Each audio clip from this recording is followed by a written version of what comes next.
Good morning friends. Ram Ram सभी दोस्तों को। स्वागत है आप सभी का आपके अपने यूट्यूब चैनल आओ पाएं सरकारी नौकरी देसी हरियाणा। मैं हूं बबीता धानिया और इस चैनल पर हम हरियाणा जीके के प्रीवियस ईयर पेपर की एक सीरीज कर रहे थे। उस सीरीज की 11 जो पेपर हैं ऑलरेडी हम कर चुके हैं। उन सब का लिंक डिस्क्रिप्शन में है, अगर आपने नहीं देखे हैं तो वो भी ज़रूर देखिए। आज हम 12 नंबर पेपर करने वाले हैं जिसका एडवर्टीजमेंट नंबर है 11/2019, category number 4, lower divisional clerk का ये पेपर था।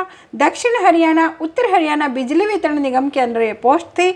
मॉर्निंग और आफ्टरनून सेशन ऑलरेडी हम कर चुके हैं, इवनिंग सेशन का अभी हम करने वाले हैं। और ये एग्ज़ाम फ्रेंड्स 25 फरवरी 2020 को हुआ था। तो आइए करते हैं इसके अंदर जो क्वेश्चंस आए हुए थे। इसका फर्स्ट क्वेश्चन है जो हिंदी का दिया गया है, पर्यायवाची शब्द का सही चयन कीजिए। पर्यायवाची हमसे पूछा है और शब्द दिया है हमें करुणा निधान। ऑप्शन देखिए, त्रुटि, कच्छ, दयालु या फिर सैंधव। तो दोस्तों सभी को पता है करुणा निधान किसको कहा जाता है, वो दयालु को कहा जाता है। करुणा निधान का जो राइट आंसर होगा वो होगा ऑप्शन सी, दयालु।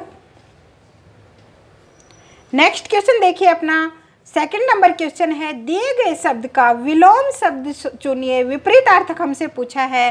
शब्द हमें दिया है अच्छा। अच्छा बहुत ही कॉमन वर्ड है जिसका राइट आंसर होगा फ्रेंड्स ऑप्शन बी, बुरा।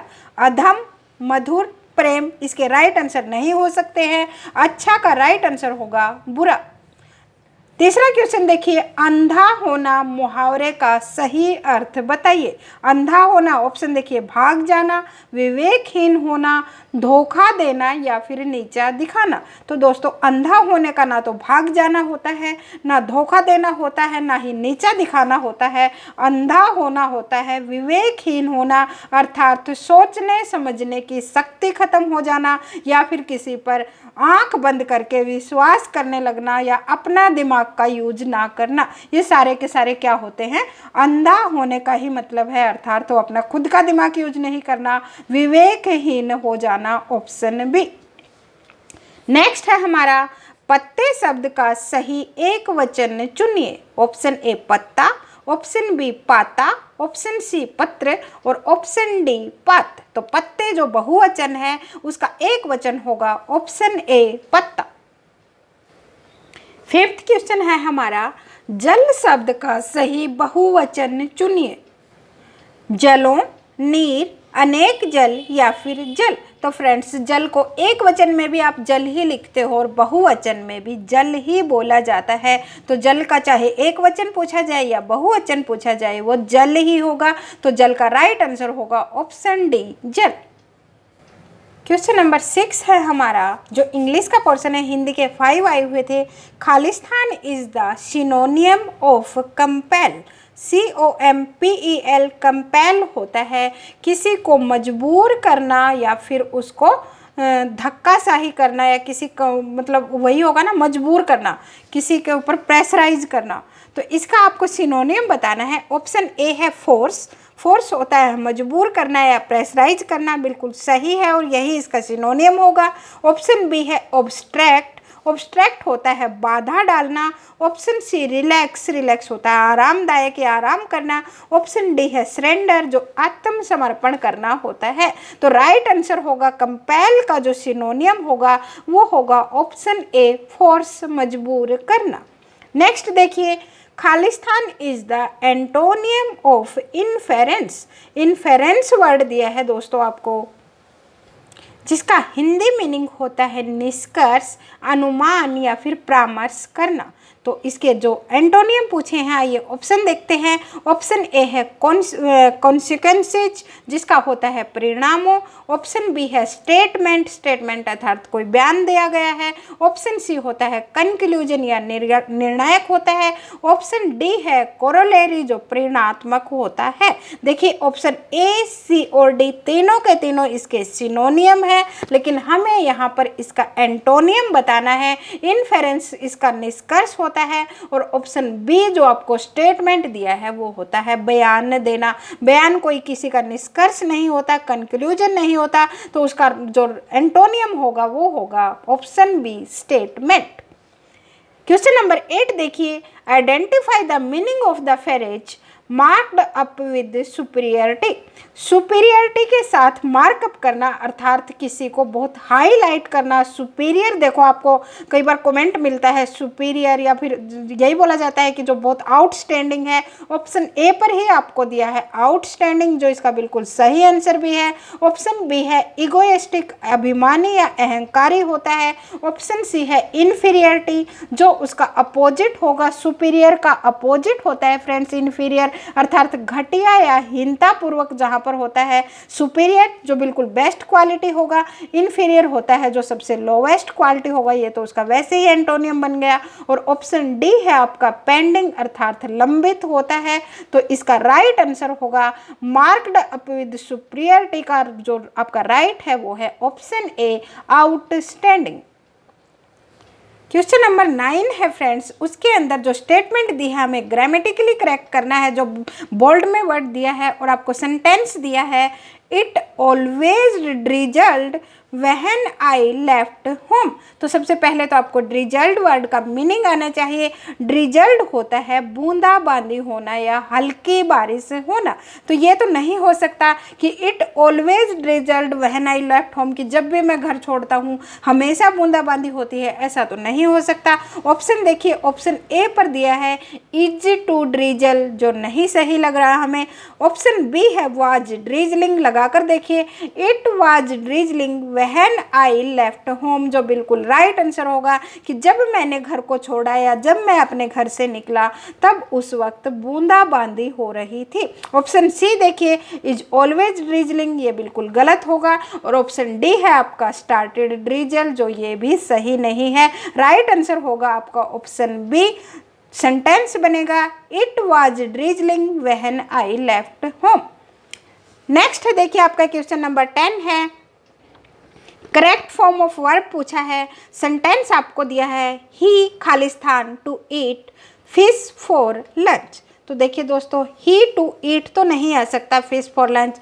ऑप्शन देखिए ate, was eat, eating, would be eat. तो इसका जो बिल्कुल राइट आंसर होगा वो होगा ऑप्शन ए। ईट की तीनों फॉर्म देखिए ईट, एट, ईटन होती हैं। तो यहाँ पर आपकी सेकंड फॉर्म यूज होगी। पास्ट का सेंटेंस यूज किया गया है ही एट फिश फॉर लंच, वो लंच के लिए मछली खाता है। नेक्स्ट क्वेश्चन है हमारा इंडिया जी के, हरियाणा जी के कई क्वेश्चन कहिए इसको। तो कल्पना चावला का वर्ष खालिस्तान में निधन हो गया। ऑप्शन देखिए 2005, 2001, 2003 या फिर 2002। तो कल्पना चावला को हरियाणा का ऐसा कौन सा बच्चा होगा जो नहीं जानता दोस्तों। कल्पना चावला का जो मृत्यु हुई थी वो हुई थी 1/2/2003, या फिर आप शॉर्ट में याद करना चाहो तो 1-2-3 भी कर सकते हो। उनकी मृत्यु 1 फरवरी 2003 को कोलंबिया विमान हादसा हुआ था। आपसे विमान का नाम भी कई बार एग्जाम में पूछा गया है। जो अंतरिक्ष के अंदर गई थी वो गए थे 16 जनवरी 2003 को। कोलंबिया विमान का नाम था। वो वापस आ रहे थे 1 फरवरी 2003 को। तो लौटते समय जैसे ही वो धरती के कक्ष के अंदर विमान आया वो दुर्घटनाग्रस्त हो गया था और उनके अंदर कल्पना चावला की मृत्यु हो गई थी। दोस्तों कल्पना चावला भारत की प्रथम महिला थी जो अंतरिक्ष के अंदर गई थी और इनका जन्म हुआ था 17 मार्च 1962 को। और एक इनका डेट ऑफ बर्थ है जो वो दूसरी भी दी जाती है कई जगह, क्योंकि इनकी 10th की मार्कशीट में जो डेट ऑफ बर्थ है वो अलग है और जो पेरेंट्स ने बताई है वो अलग है। एक जगह दी गई है 17 मार्च 1962 और दूसरी दी गई है 1 जुलाई 1961। और कल्पना चावला का जो नाम से विश्वविद्यालय खोला गया करनाल में वो 2017 में खोला गया। और जिस मिशन के अंदर कल्पना चावला गई थी वो उस अमेरिकी शटल मिशन की विशेषज्ञ थी।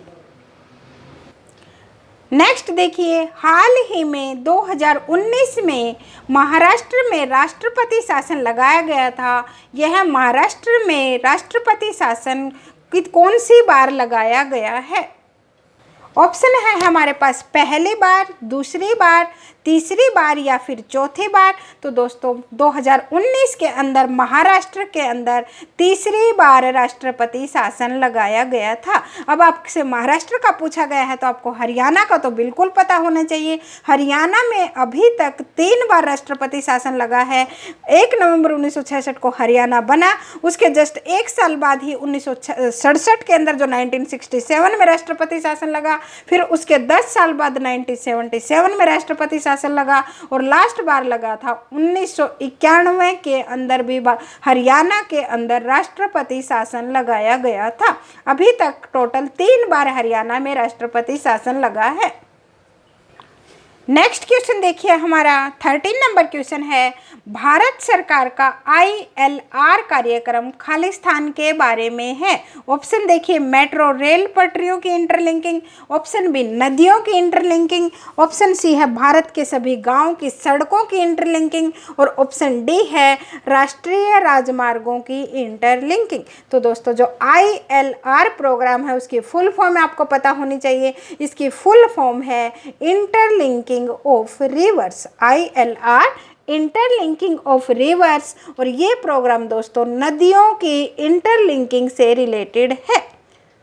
नेक्स्ट क्वेश्चन देखना, आपका 14 नंबर क्वेश्चन है, 1 जनवरी 2020 तक महिला और बाल विकास की केंद्रीय मंत्री कौन है? ऑप्शन देखिए, श्रीमती मेनका गांधी, श्रीमती जुबिन ईरानी, श्रीमती निर्मला सीतारमण और श्रीमती हरसिमरत कौर बादल। हरसिमरत कौर बादल ने तो अपने उस पोस्ट से रिजाइन कर दिया था किसान आंदोलन के लिए। निर्मला सीतारमण वित्त मंत्रालय को संभाल रहे थे। तो ऑप्शन बी है फ्रेंड्स, जो स्मृति ईरानी है वो है महिला और बाल विकास की केंद्रीय मंत्री अकॉर्डिंग टू 1 जनवरी 2020। और जो महिला और बाल विकास की केंद्रीय मंत्री हैं फिलहाल भी स्मृति जुबिन ईरानी ही है। नेक्स्ट क्वेश्चन देखना, भारत में गरीबी का आकलन करने के लिए निम्नलिखित में से कौन सी एजेंसी उत्तरदायी है?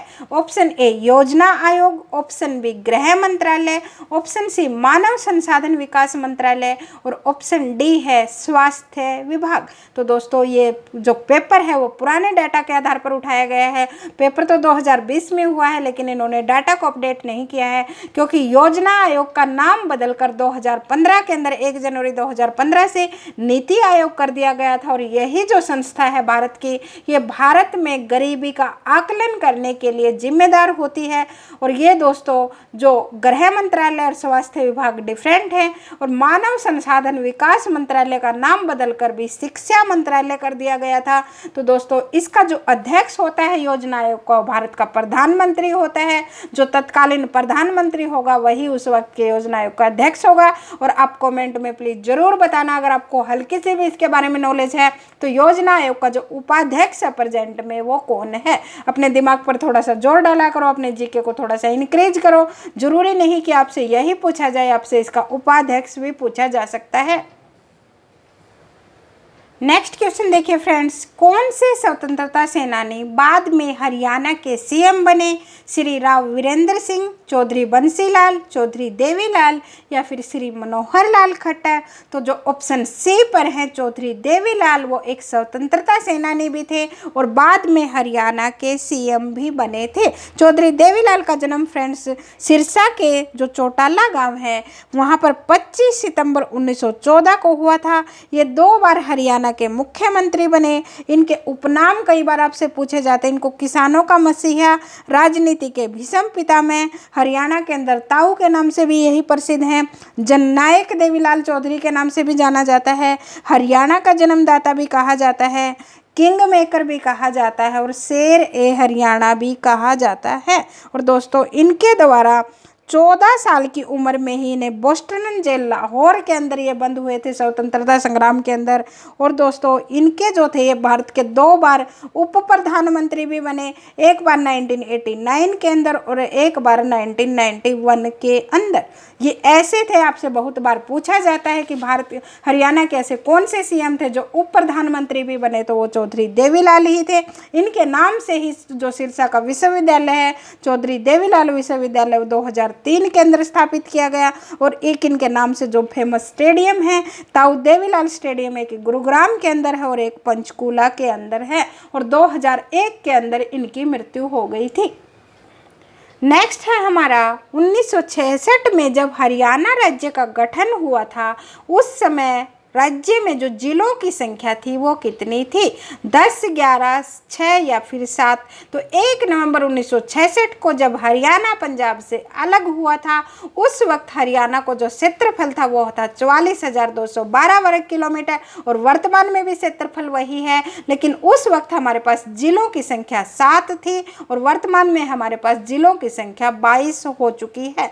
जो उस वक्त 7 जिले थे उनके नाम भी आपको पता होने चाहिए, वो थे गुरुग्राम, हिसार, अंबाला, रोहतक, जींद, करनाल और महेंद्रगढ़। हिसार क्षेत्रफल के अकॉर्डिंग उस वक्त का सबसे बड़ा जिला था और जींद उस वक्त का सबसे छोटा जिला था।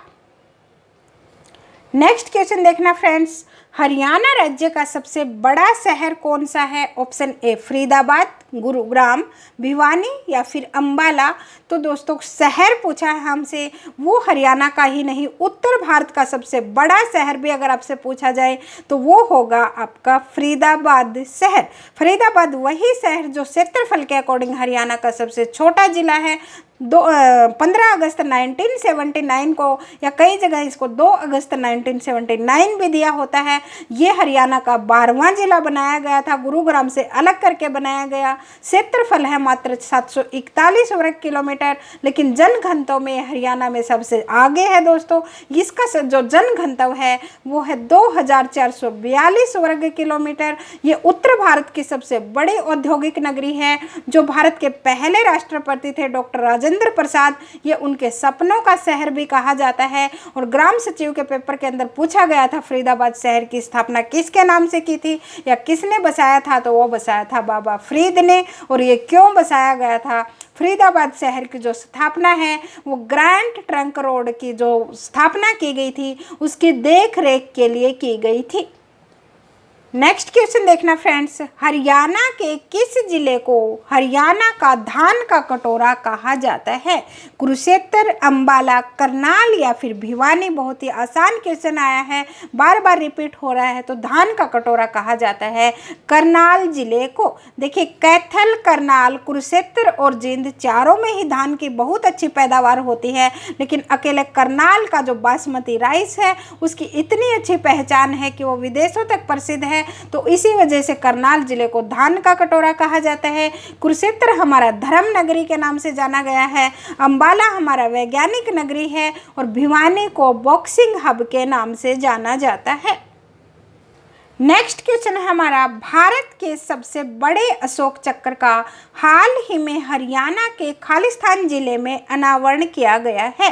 गुरुग्राम, यमुनानगर, जींद या फिर फरीदाबाद। तो आप सभी को पता होगा जो अशोक चक्र है वो टोपरा स्तंभ के पास उसका अनावरण किया गया है। और टोपरा स्तंभ पहले अंबाला जिले में आता था, लेकिन अभी जो फिलहाल है वो यमुनानगर जिले का हिस्सा है। तो दोस्तों अशोक चक्र जो हाल ही में यमुनानगर जिले में अनावरण किया गया है वो टोपरा कला के जो टोपरा का स्तंभ है टोपरा कला में किया गया है। और उसकी ऊंचाई अगर आपसे पूछी जाए तो वो 30 फुट है।